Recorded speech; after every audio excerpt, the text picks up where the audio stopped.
आज शंभू जी के घर में खुशियों का माहौल था। आज उनके बेटे राकेश की शादी विनीता से हुई थी और बहू ने पहली बार घर में कदम रखा था। जुग जुग जियो बेटा। हमेशा खुश रहो। और किसी भी अन्य माता पिता की तरह ये लम्हा भी उनकी जिंदगी का यादगार लम्हा था। उन्हें उम्मीद थी कि बहू के रूप में लक्ष्मी स्वयं उनके घर आएगी। शंभू जी एक ट्रक ड्राइवर थे और उनका बेटा भी ट्रक ही चलाता था। वो दोनों एक ही कंपनी के ट्रक चलाते थे। दोनों को महीने के 15-15 हजार मिला करते थे। बेटा, अब तुझे कोई और नौकरी करनी चाहिए। अब तेरी शादी हो गई है, तुझे अपने भविष्य की सोचनी चाहिए। पापा, मैंने कई और जगह पता किया है, पर सब जगह पगार कम ही है। वो तो है, भला ट्रक ड्राइवर को कोई 15,000 के ऊपर पैसे क्यों देगा? बापूजी, मैं सोच रही थी कि आप भी सालों से ट्रक चला रहे हैं और ये भी, तो क्यों ना आप अपना खुद का ट्रक खरीद ले। उससे चलाने से तो मुनाफा ज्यादा होगा। मुनाफा तो होगा बेटा, पर ट्रक खरीदने के लिए पैसे कहाँ से आएंगे? अगर हम बचत करना शुरू कर दे तो?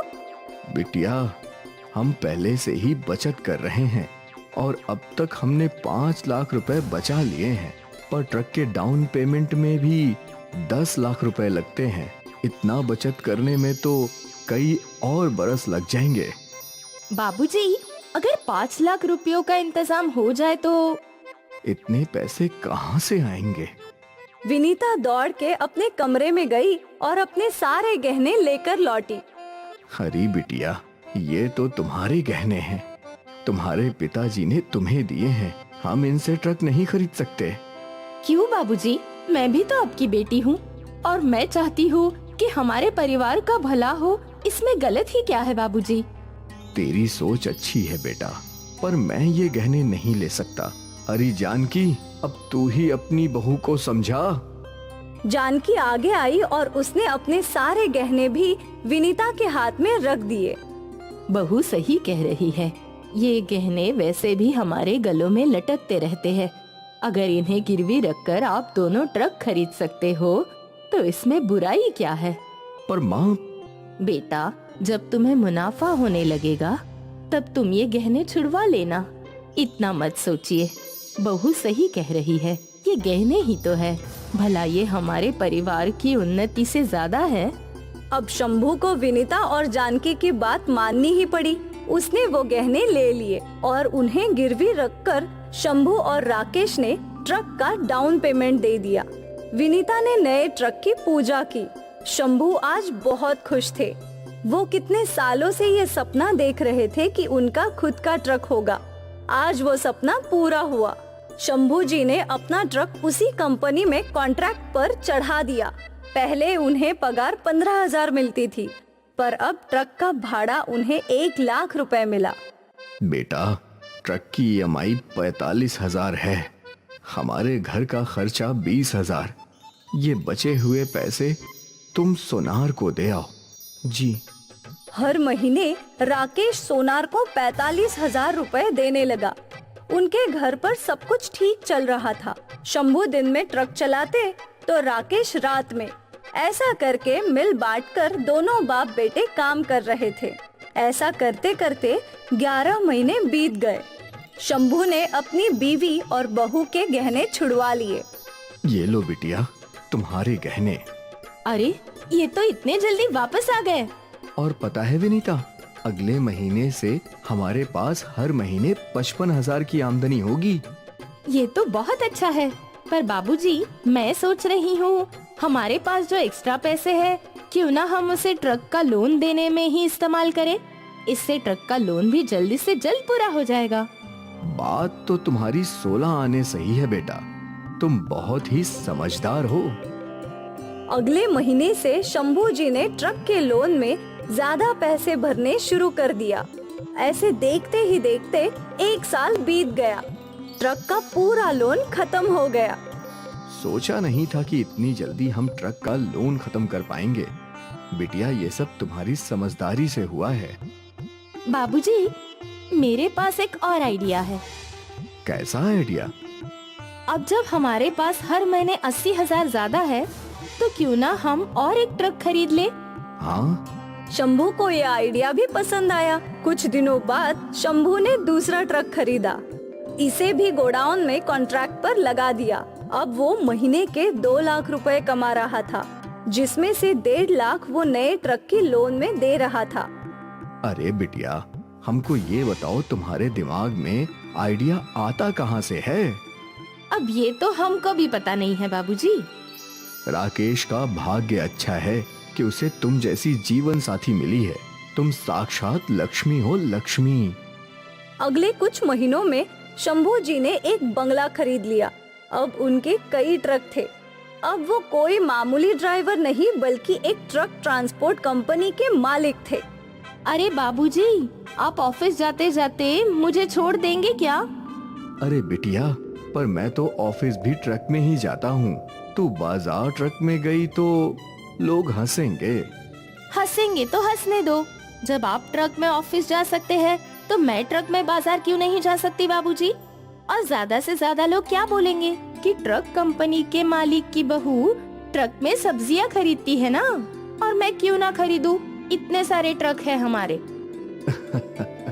चल ठीक है, बैठ जा। शंभू जी अपनी बहू को बाजार भी ट्रक में ले गए। लोगों ने देखा, पर सारे शहर वाले जानते थे कि वो पैसे वाले हैं। चल बिटिया, अब मैं चलता हूँ। जी बाबूजी। विनीता सब्जियां खरीदने लगी। अरे दीदी जी, मैंने गाड़ियों से लोगों की सब्जियां लेने आते देखा है। आज पहली बार किसी को ट्रक से आते हुए देखा है। अरे क्यों ना हो, दिख रहा है उस पे नाम, विनीता ट्रांसपोर्ट। वो विनीता मैं हूँ, और वो मेरे ससुर जी की कंपनी का ट्रक है जो वो खुद चला रहे थे। ट्रक कंपनी के मालिक अपना ट्रक खुद चलाते हैं? हाँ, जब ट्रक उनका है तो वो क्यों ना चलाए। शंभू जी रोज अपने ऑफिस भी ट्रक में जाते थे, क्योंकि वो मानते थे कि ट्रक चलाना ही, उनके ट्रक ड्राइविंग की वजह से ही आज वो ट्रक ट्रांसपोर्ट कंपनी के मालिक बन पाए हैं। और किसी को भी अपने जिंदगी की जड़ों को भूलना नहीं चाहिए। ये कहानी है मुंबई की। 40 साल पहले जब मुंबई का विकास बस शुरू ही हुआ था, जॉन जैक्सन ने यहाँ अपना एक कैफे खोला था, जैक्सन कैफे। ये कैफे शहर के भीड़ भाड़ वाले इलाके में था, इसलिए कॉफी के लिए अक्सर भीड़ लगी रहती थी। कॉफी के साथ साथ केक, पेस्ट्रीज और हल्का फुल्का नाश्ता भी रहता था। जॉन भाई, मेरी रेगुलर स्ट्रॉन्ग कॉफी और एक वेज पफ। ओके। हमारे लिए coffee and 1 chocolate pastry. Okay madam. इस दौर में जैक्सन कैफे काफी मशहूर था। ग्राहक वेटिंग में खड़े रहते थे। मयूर, तुम टेबल नंबर 4 को सर्व करो, और शंकर, तुम बाहर चेयर्स लगाओ। जी सर। सुबह से शाम तक कैफे में ग्राहकों की भीड़ लगी रहती थी। इस दौरान जॉन का कैफे बहुत अच्छा चल रहा था। वो दिन दुगनी और रात चौगुनी तरक्की कर रहा था। 20 साल बाद जैक्सन कैफे में काफी बदलाव आ गए, और अब इस कैफे की बागडोर जॉन के बेटे एंथनी के हाथ में थी। इस समय कैफे के बाहर लंबी भीड़ तो नहीं रहती थी, पर कैफे कभी खाली भी नहीं रहता था। सर, सिग्नल के पास एक कैफे खुला है। हमारे ज्यादातर कस्टमर वहीं जा रहे हैं। तुम टेंशन मत लो, हमारे कस्टमर लॉयल हैं। उन्हें हमारी कॉफी का टेस्ट बहुत पसंद है। वो यहीं लौट कर आएंगे। और वैसे ही हुआ। एंथनी के रेगुलर कस्टमर्स उसके कैफे में लौट कर आते थे। एंथनी, हमारा एक regular coffee please. Okay ma'am. कल हम उस नया कैफे में गया था।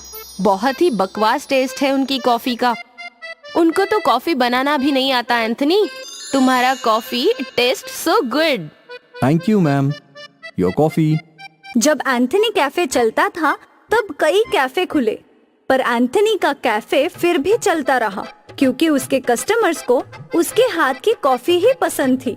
जॉन की तरह तो नहीं, पर एंथनी भी अच्छे पैसे कमा रहा था। और 20 साल बाद इस कैफे की बागडोर डैनियल के हाथ में आई। ये हमारा फैमिली बिजनेस है डैनियल। तुम्हें किसी भी हाल में इसे वापस फेमस करना होगा।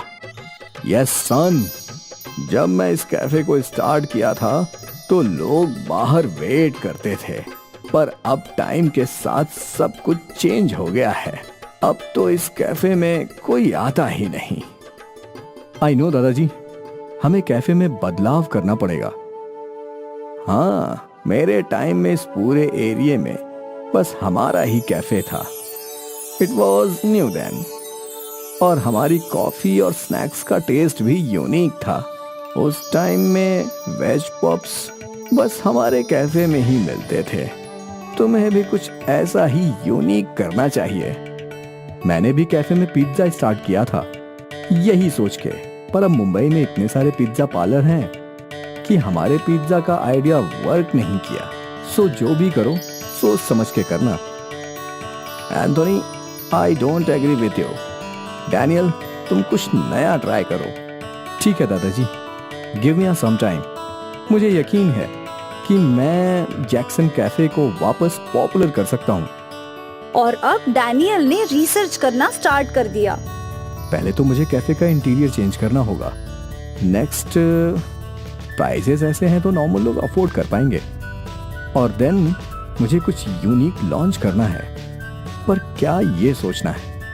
डैनियल ने एक लंबी लिस्ट बना ली। उसने अपने इंटीरियर डिजाइनर फ्रेंड जेनी को बुलाया। हेलो, तुम्हें इस कैफे को रेनोवेट करना है, पर मिनिमम बजट में। This place is nice.